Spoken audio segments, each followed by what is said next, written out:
Iya, akhirnya konten yang udah lama banget saya pengen buat dan ini pasti idenya baru banget, yaitu adalah peringkat film horor Indonesia. Wow, orisinal. Jadi, halo pengguna internet, admin Crown di sini, dan ini adalah peringkat saya buat film horor Indonesia yang tayang atau rilis ulang di Netflix dari bulan Januari sampai bulan Juni tahun ini.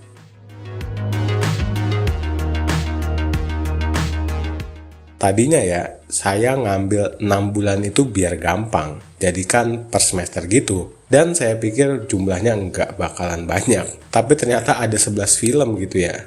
Jadi ini mah nggak bakalan bisa saya jelasin detail satu persatu ya tentang filmnya, soalnya nanti bakalan panjang durasinya. Dan sebagai penilaiannya, saya itu bakalan pakai huruf ya, A, B, C, sama langsung F. Dan yang buat jadi standarnya itu, satu, ceritanya nggak perlu yang ribet-ribet, jadi yang sederhana aja udah cukup. Dua, acting pemainnya sama dialognya itu masih enak buat ditonton dan didengar. Tiga, tindakan karakternya itu masih masuk logika dasar manusia. Empat, audio dan visual pastinya. Jadi kalau ada adegan yang terang, bagus gambarnya. Kalau ada adegan yang gelap, yang penting kelihatan aja deh. Dan kalau suaranya nggak bikin budek aja. Sip, semuanya udah dijelasin, jadi tanpa banyak basa-basi lagi, langsung aja ke film yang pertama. Saya udah agak lupa ya sama filmnya, soalnya udah nonton dari lama gitu. Tapi seingat saya, film ini pas sampai bagian dosennya itu ngomong sudah malam atau sudah tahu, itu masih dapet seremnya. Tapi setelah itu ceritanya bosenin banget sih. Percakapan dan interaksi karakternya juga banyak yang terlalu berlebihan, latar waktu dan tempatnya juga nggak jelas, kayak karakternya itu bisa pindah kemana aja gitu dengan cepat. Kalau pengen kesini atau pengen kesana, bisa tiba-tiba sampai aja gitu. Terus ya, konklusi tentang kesehatan mental juga nggak nyambung sama isi filmnya. Untung aja, gambarnya itu masih lumayan bagus. Ya, agak biru sih, tapi nggak bikin sampai sakit mata lah. Jadi buat film Dosen Gaib, saya masih bisa kasih nilai C. Ini film pertama yang di daftar ini, saya itu nggak kuat buat nonton secara keseluruhan. Soalnya jelek sama bosenin banget. Perasaan itu ya udah muncul dari awal, dari pas filmnya itu pindah fokus ke cerita tentang masa lalu. Cerita tentang asal-usulnya Sumalanya itu. Jadi ini cerita yang di awal, yang di masa sekarang gimana gitu. Udah aja ngilang. Terus ya desain makhluknya si Sumalanya itu juga jelek banget, bikin ganggu bukannya bikin serem gitu. Udah sih nggak ada yang bisa diomongin lagi. Toh saya juga cuma nonton awal, tengah, sama akhirnya doang. Soalnya lama banget durasinya, 2 jam. Dan ya saya juga yakin lah cuman muter-muter aja isinya. Jadi buat film Sumala, F. Film ini dari gambar itu lumayan bagus loh, apalagi pas ngasih lihat pemandangannya. Tapi menurut saya ada satu kekurangannya. Terlalu blur gambar belakangnya, jadi agak pusing pas nonton. Saya juga nggak ngerti sama inti ceritanya, kayak sebenarnya mau kasih tahu apa sih film ini. Udah gitu ya, yang tayang di Netflix, nggak semua bahasa Jawanya diterjemahin pula, jadi kan tambah bingung ya. Tindakan karakternya juga nggak masuk akal. Udah mah ya disuruh berhenti, ya tinggal berhenti aja sih. Toh mereka juga nggak ada urgensi buat ngelanjutin acara kemahnya. Tapi dari semua itu ya, saya masih bisa gitu nonton secara keseluruhan. Jadi masih oke lah buat film Kemah Terlarang bisa dikasih nilai C. Akhirnya muncul juga nih film yang saya suka. Soalnya ceritanya itu simple dan nggak aneh-aneh.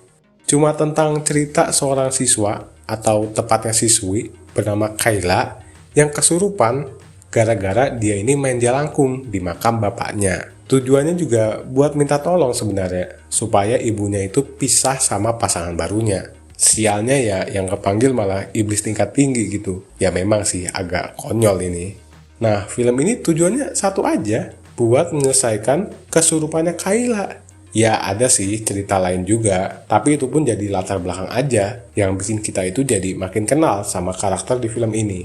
Terus karena pengusiran setannya juga pakai cara eksorsisme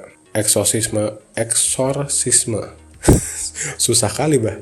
Terus karena pengusiran setannya juga pakai cara eksorsisme Kristen gitu ya, saya juga jadi punya sudut pandang baru gitu.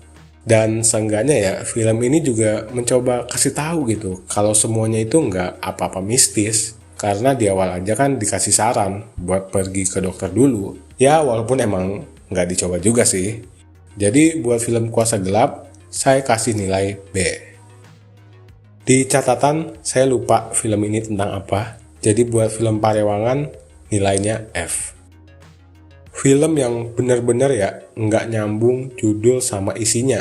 Soalnya sepengetahuan saya ya, kalau ada kalimat wanita ahli neraka, ya ada perempuan yang melakukan sesuatu yang melanggar sehingga disebut ahli neraka gitu. Di film ini enggak. Karakter utama perempuannya itu baik banget. Saking baiknya ya udah dikasarin gimana pun sama suaminya, diem-diem aja gitu.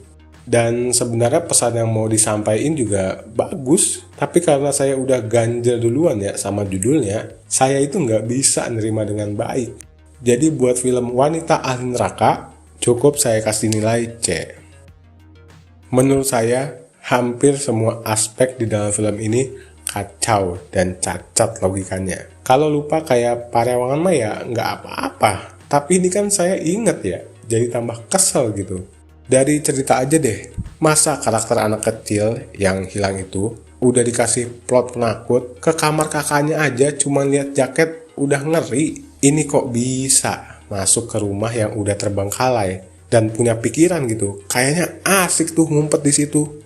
Terus dari karakternya ya, terutama temen kakaknya yang laki-laki itu, pas dia ngomong, bisa sih ketemu kalau udah 3 hari, tapi cuma mayatnya aja. Buset. Enteng banget mas mulut lu. Dan kekonyolannya itu memuncak pas mereka lagi lawan genderuwo ya di akhir itu. Padahal mah ya genderuwonya cuma diem aja, tapi mereka tuh kepental-pental kesana kemari. Terus angin kayaknya kenceng banget tuh di situ. Ditambah scoring yang kayak film cosmic horror pula. Udahlah, daripada tambah kesel ya, buat film petak umpet saya kasih nilai F. Sorop, sinom, F.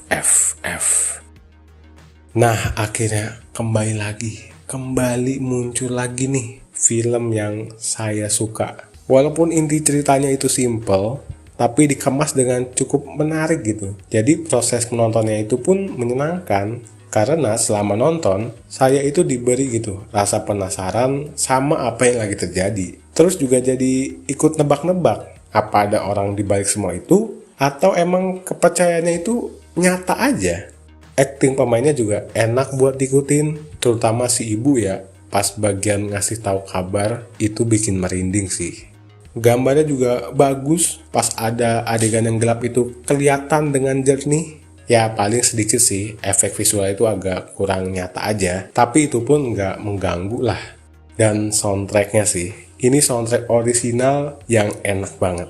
Oh ya lupa, sama sedikit ganjal itu buat penyelesaian akhirnya ya. Kenapa ini nggak coba ke pemuka agama dulu ya? Tapi kayak langsung ke dukun aja gitu. Atau mungkin kalau dukunnya nggak berhasil, baru kesana kali ya.